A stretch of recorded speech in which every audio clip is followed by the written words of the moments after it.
Big boss బయట తెలీదు గానీ, బిగ్ బాస్ హౌస్‌లో మాత్రం యష్మి, నిఖిల్ ఇద్దరు బాగా క్లోజ్ అయిపోయారు. ఎంతలా అంటే వాళ్ళొక ఫ్రెండ్ జోన్ దాటి లవ్వర్ జోన్‌కి వెళ్లారు.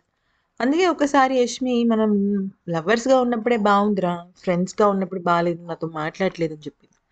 కానీ ఆ తర్వాత ఇద్దరికిద్దరు గేమ్ కోసం వాళ్ళ ఒక లవ్‌ని కూడా పక్కన పెట్టేశారు. అంటే లేదు గేమ్ ఇంపార్టెంట్ అని చెప్పేసి చెప్పుకున్నారు.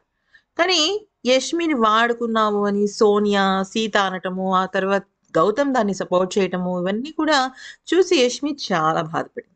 అయితే బిగ్ బాస్ హౌస్ నుంచి బయటకొచ్చిన తర్వాత యష్మి నిఖిల్‌ని పర్సనల్‌గా కలవలేదు. కారణం ఏంటి అంటే యష్మికి వేరే ప్రాజెక్ట్స్ నిమిత్తం తను బిజీగా ఉండడం. అంతేకాకుండా నిఖిల్ కూడా తన ఫ్యాన్స్‌కి సంబంధించి కొంచెం ఎక్కువగా వాళ్ళని కలవటం గానీ, వాళ్ళతో మాట్లాడడం గానీ, సెల్ఫీస్ గానీ, మీటప్ పార్టీస్ గానీ ఇవి ఉండటం వల్ల తను కలవలేదు. అయితే యష్మి నిఖిల్‌ని పర్సనల్‌గా కలిసి తన కోసం ఒక మంచి గిఫ్ట్ తీసుకొని వెళ్ళిందంట. అయితే బిగ్ బాస్ హౌస్‌లో ఉన్నప్పుడు చెప్పుకుంటుంటారు కదా! నాకు అదంటే ఇష్టం, ఇదంటే ఇష్టం, ఇదంటే ఇష్టం, అదంటే ఇష్టం అని.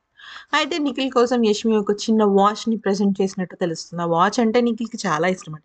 బిగ్ బాస్ హౌస్‌లో ఉన్నప్పుడు చెప్పాడు.